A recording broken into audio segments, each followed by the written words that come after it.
Hola, ¿qué tal amigos? Fíjense que me quiero meter con la cultura mexicana y estudiando como a las personas que les ha interesado el tema de la identidad. Me encontré con este autor, su nombre es Roger Bartra. Una de las cosas que me gusta es que está vivo, así que si de casualidad, que lo dudo, pero que se encuentre este video, espero que lo interprete como que no me interesa ofenderlo, todos mis respetos y una de las cosas bonitas que hizo es que él revisa El laberinto de la soledad de Octavio Paz y da una perspectiva interesante de la cual yo no estoy de acuerdo de cómo lo hizo, pero justo creo que parte del ejercicio es contrastar algunas de las impresiones que él tiene de cómo funciona la cultura mexicana con el cristianismo. No, yo no soy el papa, no me interesa ser como el representante de la iglesia cristiana, pero conozco muy bien cómo funciona la doctrina cristiana y una de las ideas que tengo es contrastar eso que él tiene para avanzar acerca de la comprensión del mexicano y sobre eso ir construyendo. Vamos a ir construyendo algunas ideas. Entonces, si te encuentras por accidente este video por el algoritmo, pues nada más velo como una construcción sobre lo que alguien ya construyó, porque ya estamos en 2025 y creo que vale la pena ver el problema mexicano. Ahora, este video no es de Roger Bartra directamente, sino de Alejandro Vázquez, Antropología, y pues vamos a darle, pues. Nos vamos acercando hacia finales del siglo pasado y nuestro país ve toda una gama amplia y diferenciada de estudios culturales pensados desde distintas preguntas, vinculados desde distintas formas y aproximaciones metodológicas y sobre todo desde distintos abordajes, donde ya no solamente se utilizan los distintos elementos teóricos provenientes de un paisaje anglosajón que durante muchísimo tiempo estuvieron permeando a la antropología mexicana, sino también vamos viendo incorporaciones muy particulares de antropologías como la francesa, antropologías también provenientes de otros países de América Latina y que a partir de ahí vamos observando la fusión de una argamasa muy particular. De tal manera que... Alto, no más quiero comentar que me parece muy curioso el regionalismo de la filosofía, ¿no? Como decir esto sí vale porque las personas que están ahí nacieron en este contexto. Me llama la atención porque me parece subjetivismo, ¿no? Porque si al final lo que quieres es examinar una cosa a la luz de la realidad objetiva, digo, está interesante que lo vea, por ejemplo, alguien que nació en Cancún y alguien que nació en Durango. Me imagino porque él es antropólogo, por eso lo ve así. Pero al final, si tú lo ves como desde un punto de vista como frente a Cristo, en realidad no importa el lugar donde naciste, ¿no? Uno de los trabajos que considera Gilberto Jiménez importante de remarcar en este final del siglo pasado tiene que ver con este texto, este maravilloso ensayo que el día de hoy vamos a reflexionar, que es de Roger Bartra. La jaula de la melancolía, que se publica en 1987, es un brillante ensayo que nos muestra una forma totalmente sui generis de hacer antropología. Como lo hemos podido observar, los trabajos que se estaban fraguando, por ejemplo, por Néstor García Canclini, también hacia finales de los 80. Por otro lado, aquellos trabajos emblemáticos desde la corriente de pensamiento crítico, encabezada por Ángel Palermo. 1987, yo nací en el 82, o sea, yo tenía 5 años de edad cuando escribieron ese. Qué chulada. Entonces ya tiene más de 30 años este ensayo, ¿no? Casi 40, o sea, 38 años. Sin lugar a dudas, Roger Bartra en 1987, con este maravilloso ensayo, toma por asalto los distintos cánones y status quo de hacer antropología. Para comenzar, establece dentro de su objeto de estudio algo que no se imagina la antropología como parte de sus propios abordajes. Y este es comprender la identidad de los mexicanos. ¿Qué son los mexicanos? ¿Cómo se construyen? ¿Cuál es esa identidad? Sigue y seguirá siendo uno de los temas por antonomasia desde las ciencias sociales y las humanidades, que se mantendrá constante y permanente y sobre todo contemporáneo a las necesidades de cualquier época. A partir de su análisis que hace Roger Bartra en este maravilloso trabajo, también modifica la estrategia metodológica para poder abrevar y poder ir encaminando sus premisas y reflexiones. Podría hacer trabajo de campo en todas las regiones de ese México, podría llegar a hacer entrevistas, podría generar ese estar ahí que durante muchas décadas le dio esta identidad a la antropología, y además ahora poderse inscribir en contextos urbanizados que ya no solamente se contaban por miles, sino también por millones. Esa fue una estrategia muy interesante que afrontó Roger Bartra para tratar de escapar de las posiciones esencialistas o funcionalistas que durante décadas habían caracterizado estas definiciones en relación a lo mexicano. Su estrategia fue analizar distintos pensadores que habían reflexionado, descrito, filosofado sobre los elementos indispensables de la identidad de los mexicanos, y a partir de ahí hacer un relato en clave cultural, tratando... A ver, nada más voy a hacer un paréntesis. Mejor recurrir a los que ya han pensado acerca de eso.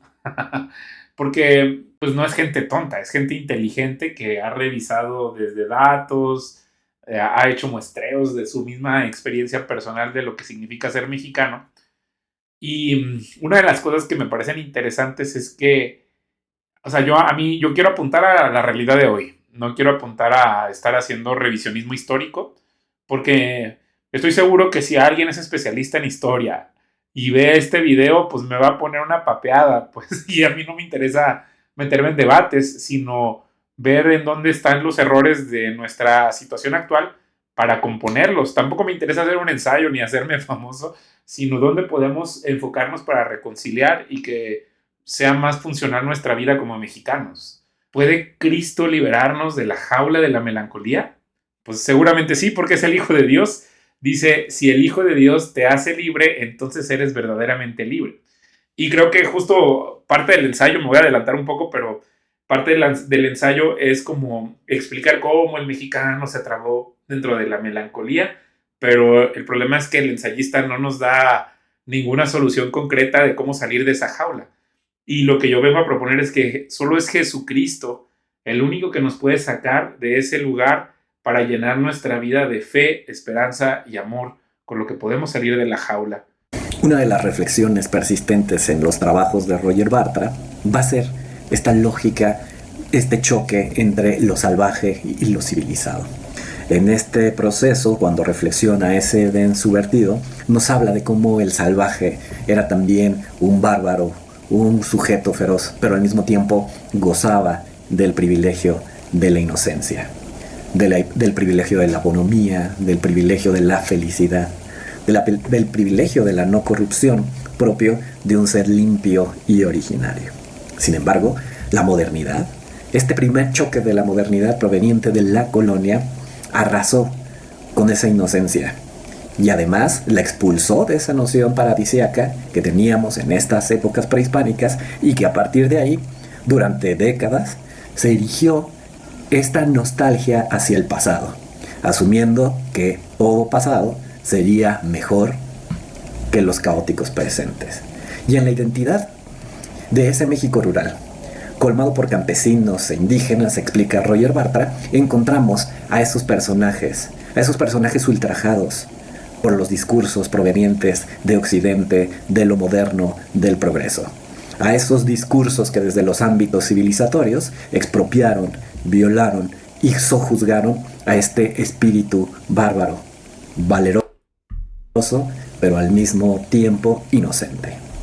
Que creo que ese es uno de los argumentos centrales del ensayo, que es insistir en que las élites les convenía sumir al mexicano que no querían que fuera parte, digamos, del pueblo mexicano, en esta melancolía de que si hubiera estado en el pasado, si no hubiera ocurrido la conquista, si no hubiera ocurrido el mestizaje, entonces viviría en un mundo ideal donde no existían los atropellos, y entonces ya como que es meterte en la ideología de culpar siempre al otro, pero a la vez desarmarlo de maneras de volverse subversivo agresivamente, sino someterlo a través de mitos, ¿no?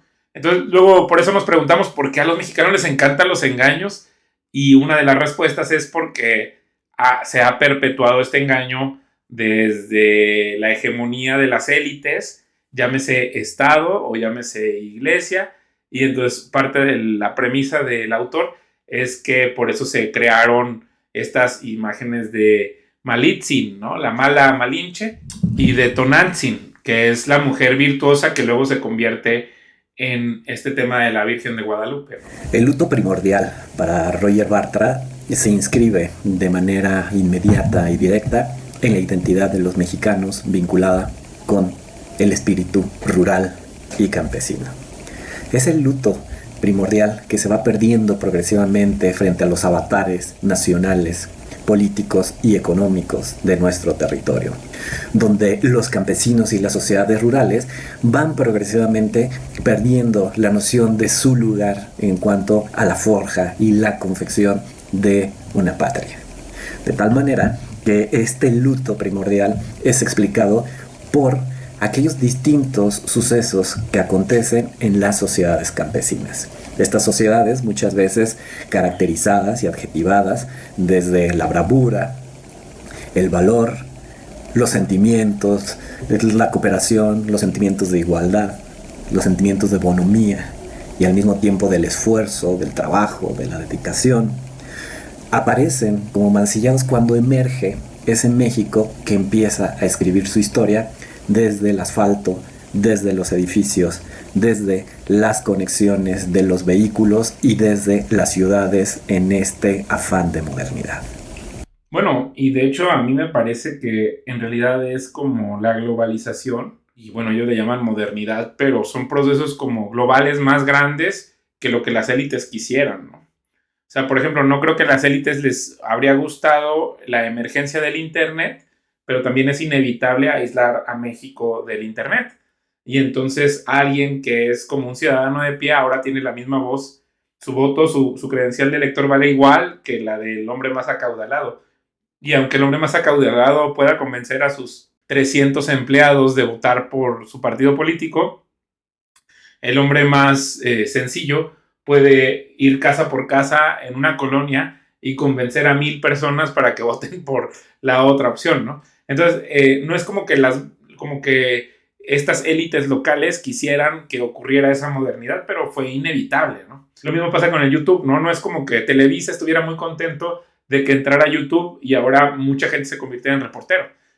Pero lo que es muy interesante es cómo durante décadas se trató de injertar esta idea de victimismo dentro del mexicano, haciéndole recordar que el pasado siempre era mejor y sometiéndolo en estas figuras falsas, porque aunque ocurrieron estos procesos, macroprocesos globales, también es evidente que se mantuvieron muchos de estos ídolos falsos dentro de lo que supuestamente es la identidad mexicana, para mantenernos en esta situación de engaño constante. Desde ahí, ese lugar de los campesinos entonces aparece ya como una suerte de resabio, una suerte de refugio hacia el atraso, una suerte de negación hacia esta posibilidad de desarrollo, esta posibilidad de futuro, que el sector rural aparece como lastre, como ancla que no deja avanzar al resto de la sociedad.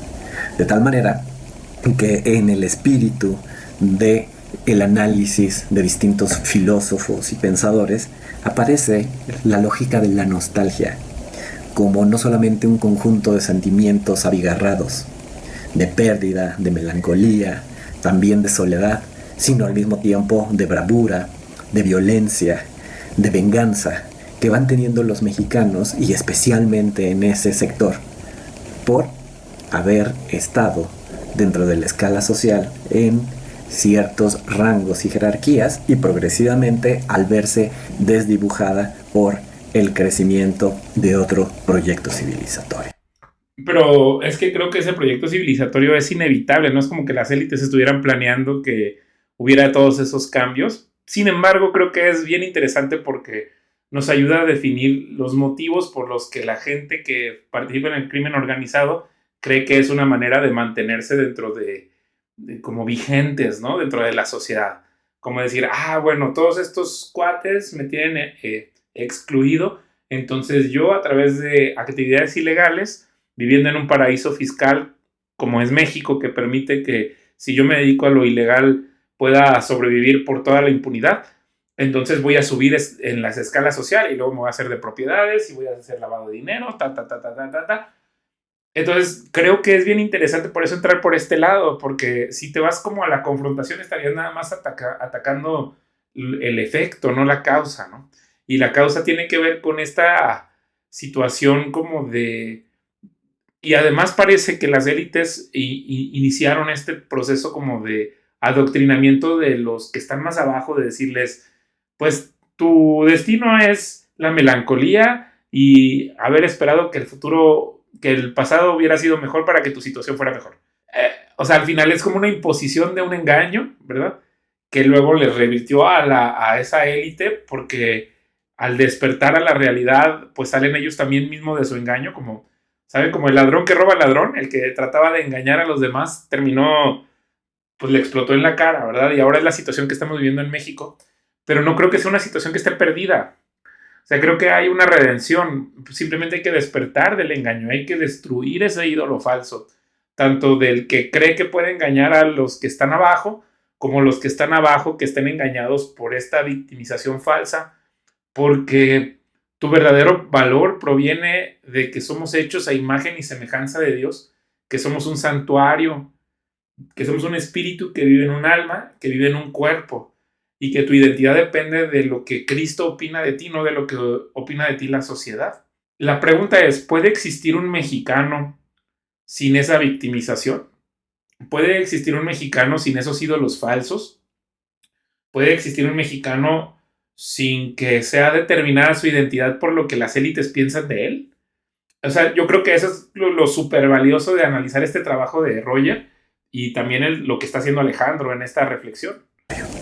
Para filósofos como Samuel Ramos, Emilio Uranga, esta sensación de aflicción, de melancolía, de violencia, hace observar a estas identidades del sector rural como cicatrices, como esas viejas heridas que no terminan de sanar, pero que se vuelven permanentes, y que cuando observan cierto tipo de violación, enajenación sobre posibles derechos u oportunidades colectivas, vuelve otra vez a causar daño. Es a partir que... Otra cosa, que yo creo que parte del engaño que pretendía la élite era como para despojarles la tierra, ¿no? Decirte, tú eres un campesino, que qué chido que estaba el pasado idealizado, dejarlo ahí atrapado en ese engaño, que no tenga capacidad de perdonar, que siempre esté resentido, y en uno de esos momentos de descuido, comprarle su tierra, ¿no? O sea, convertir ese ejido en propiedad privada para que me la vendas a precio de descuento. O sea, no sé si me voy a entender, es como parte como de la trampa de tenerlos atrapados en la melancolía, en la parte emocional, para que no racionalices lo que ha ocurrido. Porque no me malentiendan, yo creo en la libre empresa, yo creo en la economía, yo creo en que podemos encontrar algoritmos que generen valor para la sociedad, pero también entiendo que la lucha agraria que ocurrió en México nos ha protegido de que estemos en una situación tan decadente como la de Colombia, ¿no? Donde realmente no existen derechos agrarios para los campesinos y la solución que ellos encontraron era la lucha, la vía armada para tratar de encontrar justicia social. Y creo que nuestra reforma agraria nos ha permitido vivir en una relativa paz que no encontraríamos si viviéramos como en el caso de Colombia, donde había latifundios y donde realmente la gente estaba siendo aplastada hasta el hambre, ¿sí? Y no es cristiano eso, o sea, que las élites crean que realmente es pura soberbia el hecho de creer que tú eres más que los demás y que tienes derecho a tener todo y que los demás no tienen derecho a nada. Y no estoy siendo comunista. Yo también creo en la libre empresa, creo en la generación de valor, pero el abuso es el que creo que se convierte en injusticia y es anticristiano eso. En las transformaciones del paisaje, de lo rural a lo citadino, ese personaje va generando cierto tipo de mutaciones, desde el indígena al campesino mestizo hasta llegar a este personaje asociado con la literatura de la colonia, vinculado con el pelado, con aquel que puede manejar cierto tipo de códigos culturales y poder asistir de una manera a veces confrontativa, mediante la ironía, mediante la burla, mediante la ficción, a los dominios del orden, pero sin transformar las condiciones estructurales de sus modos de vida. O sea, el pelado es, por ejemplo, este arquetipo de Cuauhtémoc Blanco, ¿no? O sea, es el del americanista que viene de abajo, pero que en realidad no hace ninguna transformación social, solo causa admiración y dices, wow, me gustaría jugar como Cuauhtémoc Blanco, pero es parte de este sistema y no cambia nada, no revoluciona nada en realidad, aunque tú lo veas como virtuoso y talentoso. Es el pelado el que insulta y el que llama. A mí, ay no, como es una de las cosas que más batallo de ser mexicano, tener que estar interactuando con esa actitud que se basa en engaños. O sea, eso no tiene nada que ver. Tú puedes ser completamente mexicano sin ser un pelado.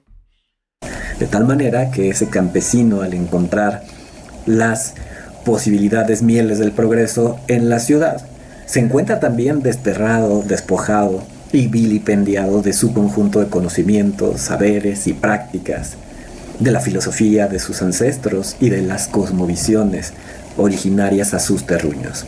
Bueno, ahí es donde creo que entra en una contradicción Bartra, porque está volviendo a la melancolía de lo que se supone que sería si estuviera en esta situación idealizada, ¿no? De tal manera que la ciudad le despoja de esa riqueza pretérita, pero no le entrega ni tampoco le otorga la modernidad prometida.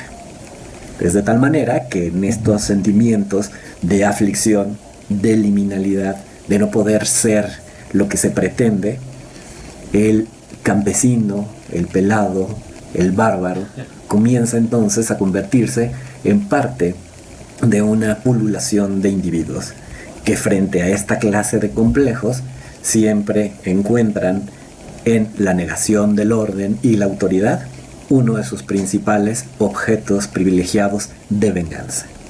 O sea, lo que no me gusta es que él, a través de esas generalizaciones, trata de definir lo que significa ser mexicano, pero una de las cosas que no está tomando en cuenta es que ese comportamiento ocurre en otras partes del mundo.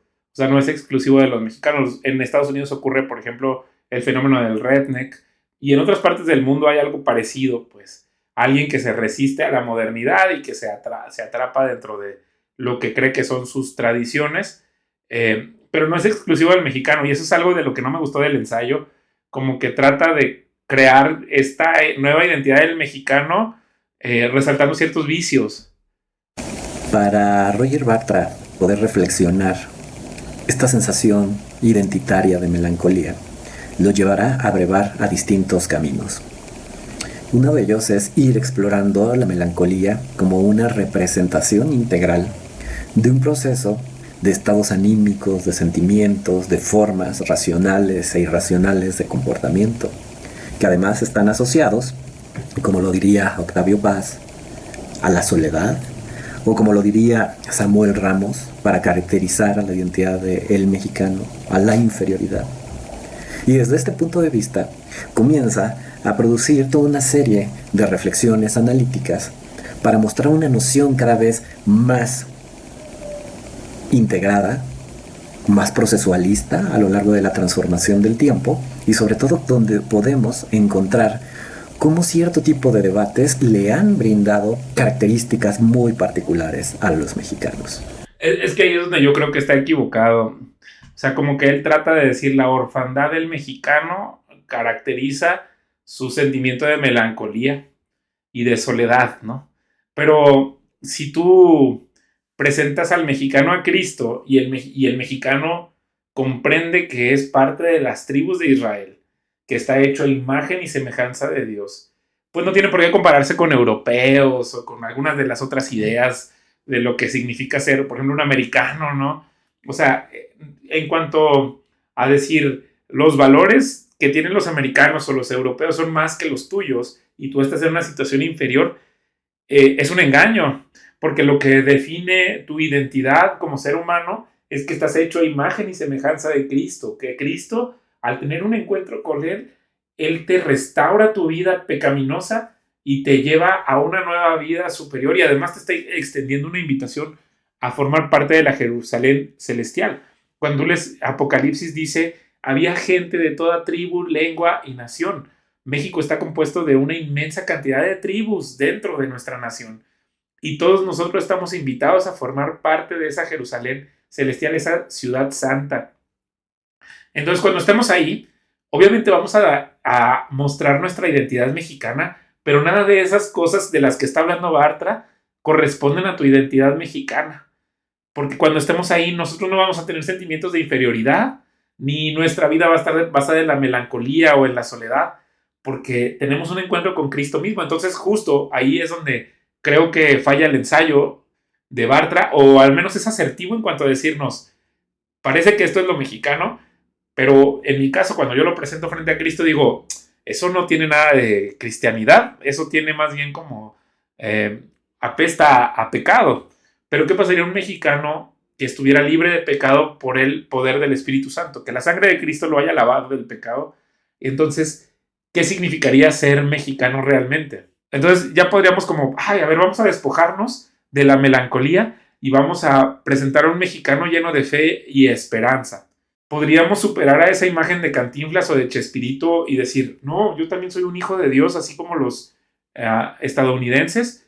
Yo también tengo las promesas de Cristo para mi vida. No sé si me voy a entender. Aquí es donde ya choca el ensayo, así se estrella contra la imagen de Cristo, que es como la redención del mexicano, del ser humano. Y entonces cuando viene la imagen como un tren, ¿verdad?, de salvación, ¡pum!, ¿qué pasaría si todos los mexicanos se suben a ese tren de salvación?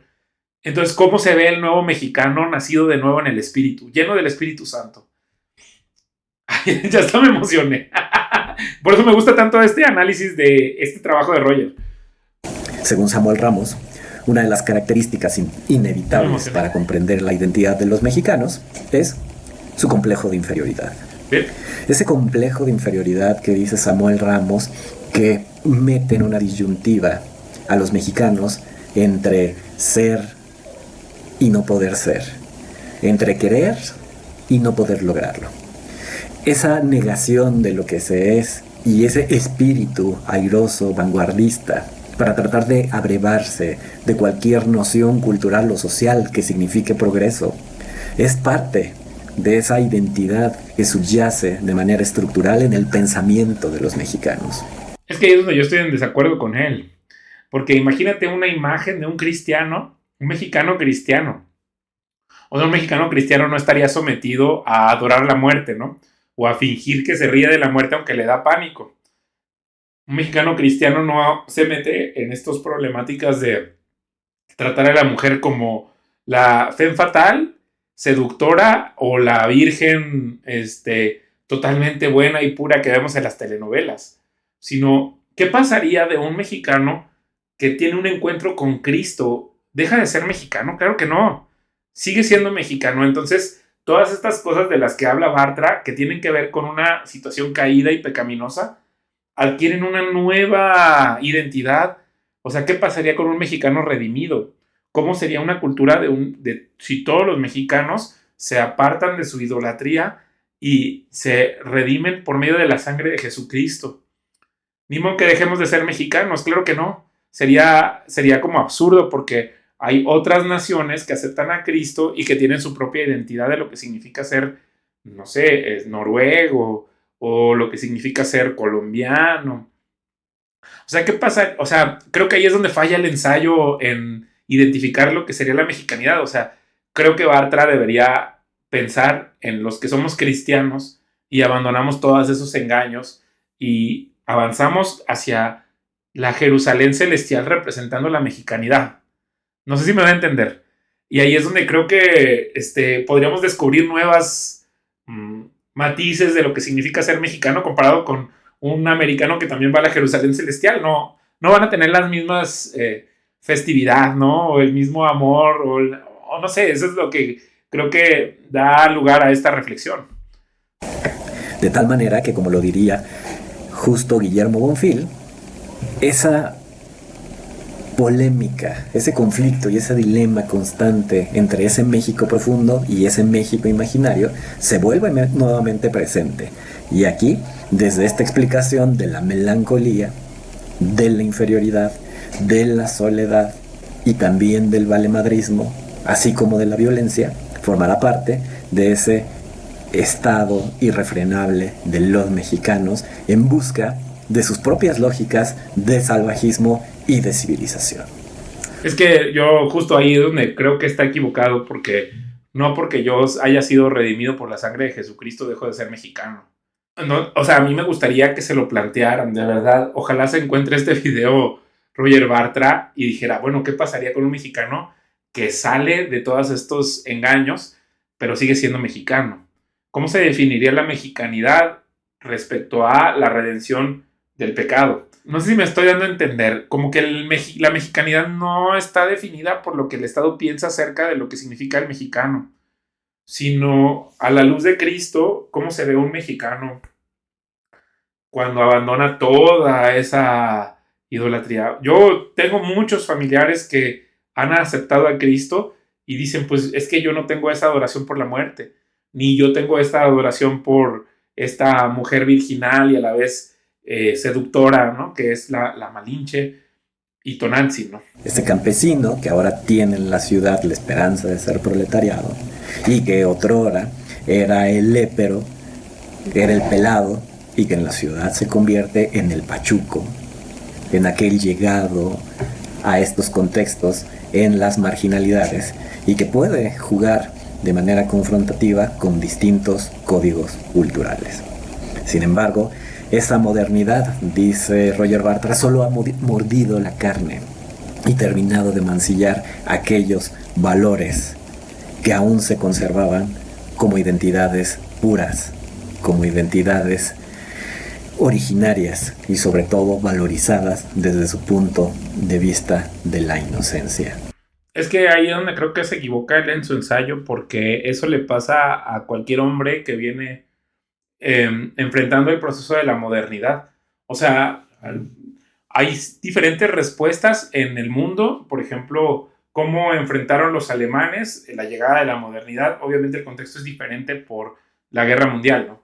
O en Polonia, o en Francia, o en Inglaterra. Y entonces él dice, ¿no? El mexicano enfrentó la modernidad desde la melancolía, desde la soledad, porque parece que es un huérfano. Pero justo por eso empecé con el tema de que somos Israel, ¿no? Y en el tema con Cristo, lo interesante con Cristo es que ya no importa si eres judío o escita o esclavo o libre. Cristo, al tener un encuentro con Él, te da una nueva identidad y te dice, tú eres hijo de Dios y formas parte de la familia de Dios. Y eres llamado no solo a ser mexicano, sino a ser un mexicano en la Jerusalén celestial. Entonces, justo ahí creo que es donde está la pregunta. A ver, vamos a preguntarnos qué significa ser un mexicano que transita hacia la Jerusalén celestial. Y estoy seguro que, o sea, despojándonos, ¿no? Como de todas estas cosas que son engaños, ¿qué pasaría si el mexicano se despojara de todos sus engaños? ¿Cómo nos presentaríamos en la Jerusalén celestial como mexicanos? Y creo que ahí podríamos encontrar un montón de respuestas que podrían darle un avivamiento a nuestra vida como mexicanos. Es desde ahí que nos lleva hacia comprender cómo estas almas se fueron incinerando. Las almas quemadas establece una necesidad de una nueva mitología donde se justifiquen estos actos irracionales en los cuales la violencia, la nostalgia, la pérdida, la liberación, los sentimientos arraigados de odio, de venganza, tendrán siempre, bajo el auspicio de la desigualdad y de la injusticia, un modo de hacer transformar a los mexicanos. Es que ahí es donde estoy totalmente en desacuerdo con lo que dice Roger Bartra. Yo creo que hay un camino que es Jesucristo. Por eso él dice, yo soy el camino, la verdad y la vida. Nadie viene al Padre si no es por mí.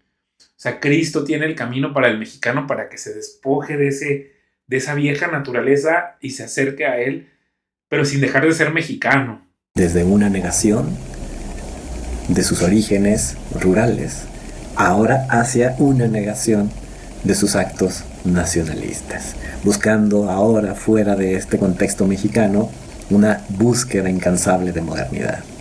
Yace en sociedades anglosajonas, europeas, que viven y sobre todo que se inscriben desde estos imaginarios como las puntas de una nueva civilización construida en tonos globales. Es que ahí insisto, creo que ahí está el problema. O sea, ver como referencia a lo anglosajón o a lo que creemos que es el primer mundo en lugar de ver como referencia a la Jerusalén celestial a donde somos invitados para vivir para siempre. O sea, no creo que Dios se haya equivocado en hacerte mexicano, pues. Y en la Jerusalén celestial vas a seguir teniendo esa personalidad de ser mexicano. Pero ¿qué pasaría este mexicano despojado de los engaños del pecado? De esto de traer la losa de decir que tú te corresponde la melancolía. Ahí es donde estoy totalmente de acuerdo y es donde nos separamos completamente el autor Roger Bartra y yo.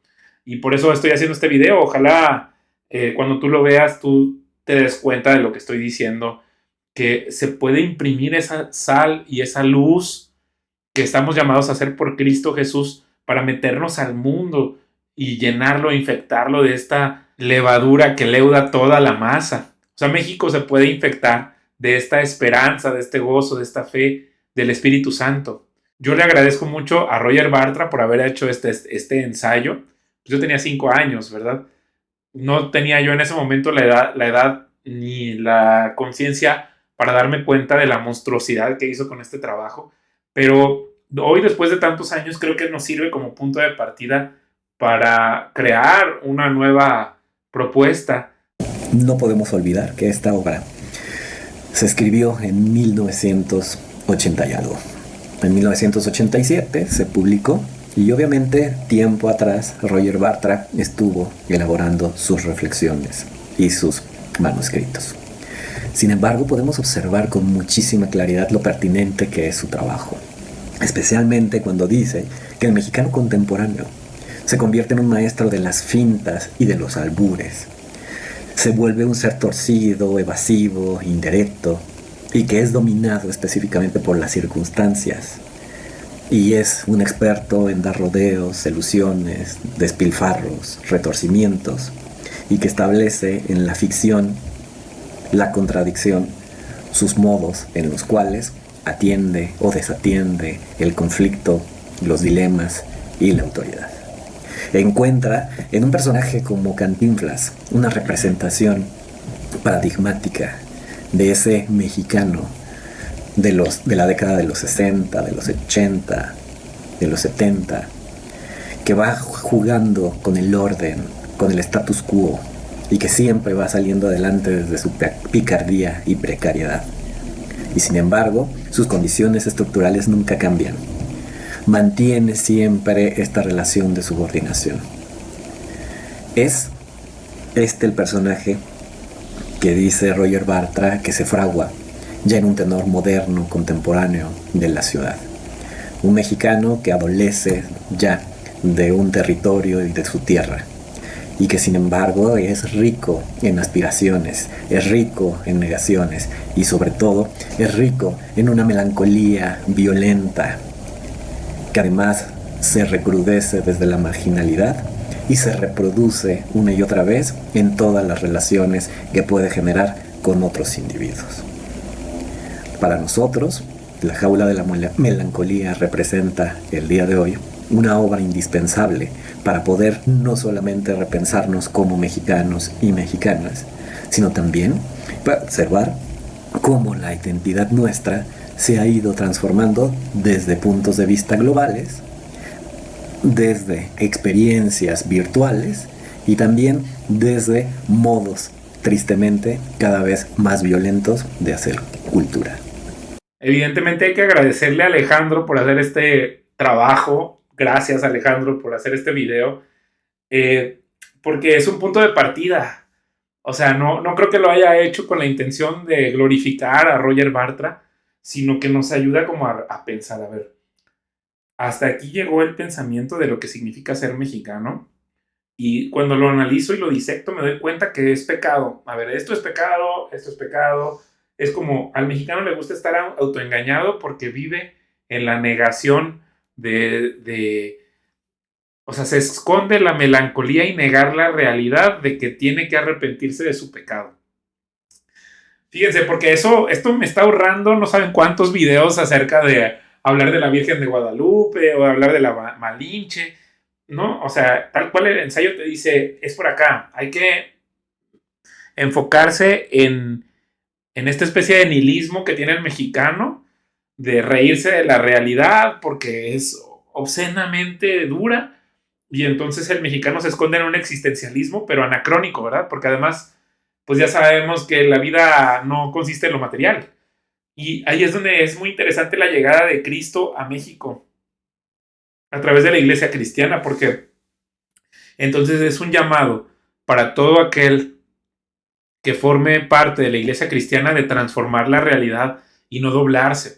O sea, ya sabemos que al mexicano le gusta el engaño, ya sabemos que le encanta caer en las estafas, ya sabemos que cualquier persona que le eche un poquito de ganas puede salir adelante en México, pero no se trata como de explotar esta situación del mexicano, sino darnos cuenta que mientras más personas sean conscientes de esta melancolía y que es parte de un pecado, pueden transitar hacia una mejor ciudad, la ciudad celestial, que es Jerusalén celestial a la que todos hemos sido llamados, y que siendo mexicanos vivimos como en un momento, o sea, vivimos en un lugar especial de la humanidad, donde México es prácticamente neutral. Nosotros no estamos en estos problemas de la guerra, no somos Estados Unidos que nos creemos como los salvadores de la tierra, de un imperio.